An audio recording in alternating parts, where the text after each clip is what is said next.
कोरियाई युद्ध के दौरान कोरियाई और चीनी कैदियों ने कथित तौर पर जेल शिविरों में बंद अमेरिकी योद्धाओं का दिमाग खराब कर दिया था।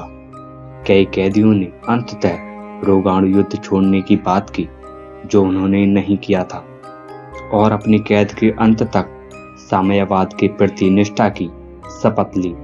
कम से कम 21 सैनिकों ने रिहा होने के बाद संयुक्त राष्ट्र अमेरिका वापस लौटने से इनकार कर दिया। यह संख्या बहुत ज्यादा लगती है, लेकिन संदेशवादी बताते हैं कि कम्युनिस्ट देशों के 22,000 युद्धवादियों ने स्वदेश लौटने से इनकार कर दिया, जबकि केवल 21 अमेरिका सैनिकों ने ही वापस लौटने से इनकार कर दिया, जिससे कुछ लोगों का मानना है कि यह असमानता ब्रेन वॉश का नतीजा थी। ब्रेन वॉश कैसे करते हैं? चरण 1, स्वयं को तोड़ना। लिफ्टन के अनुसार ब्रेन वॉश के पहले चरण में व्यक्ति की आत्म भावना को नष्ट करना शामिल है। यह अलगाव परिचित सामाजिक संबंधों से वंचित करने और उनके पर्यावरण में हेरफेर के माध्यम से प्राप्त किया जाता है।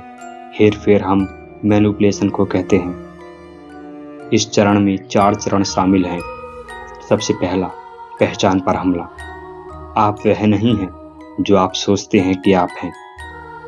अपने टारगेट की आत्म भावना, जिसे पहचान या अहंकार भी कहते हैं, और उसके मूल विश्वास प्रणाली पर एक व्यवस्थित हमला है। एजेंट हर उस चीज को नकारता है जो वह है।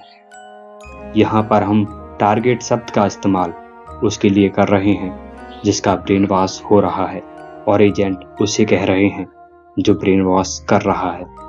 आप सैनिक नहीं हैं, आप आदमी नहीं हैं, आप स्वतंत्रता की रक्षा नहीं कर रहे हैं। टारगेट पर कई दिनों, हफ्तों या महीनों तक लगातार हमला होता रहता है, इस हद तक कि वह थक जाते हैं, भ्रमित हो जाते हैं। इस स्थिति में उनकी मान्यताएं कम ठोस लगती हैं।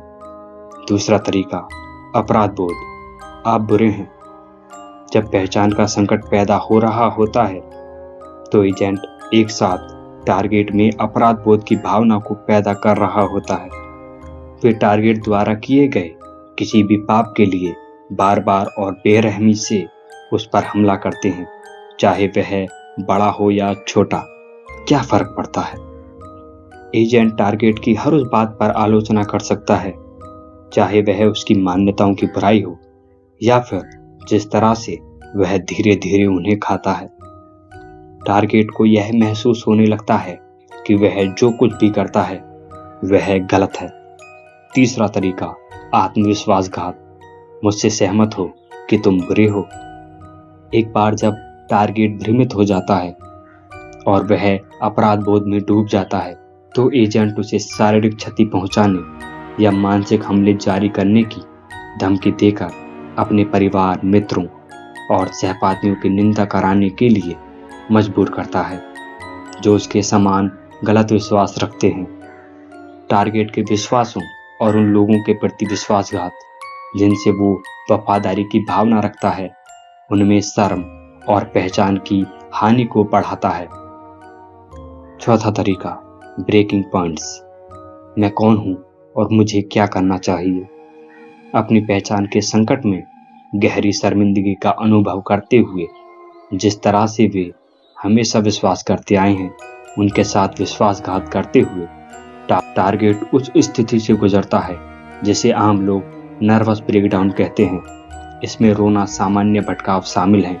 हो सकता है कि टारगेट ने वास्तविकता पर अपनी पकड़ खो दी हो और उसे पूरी तरह से खोया हुआ या अकेला महसूस हो। जब टारगेट अपने टूटने के बिंदुओं पर पहुंच जाता है तो उसका आत्मबोध बहुत हद तक खत्म हो जाता है। उन्हें इस बात की कोई स्पष्ट समझ नहीं होती कि वे कौन हैं या उनके साथ क्या हो रहा है।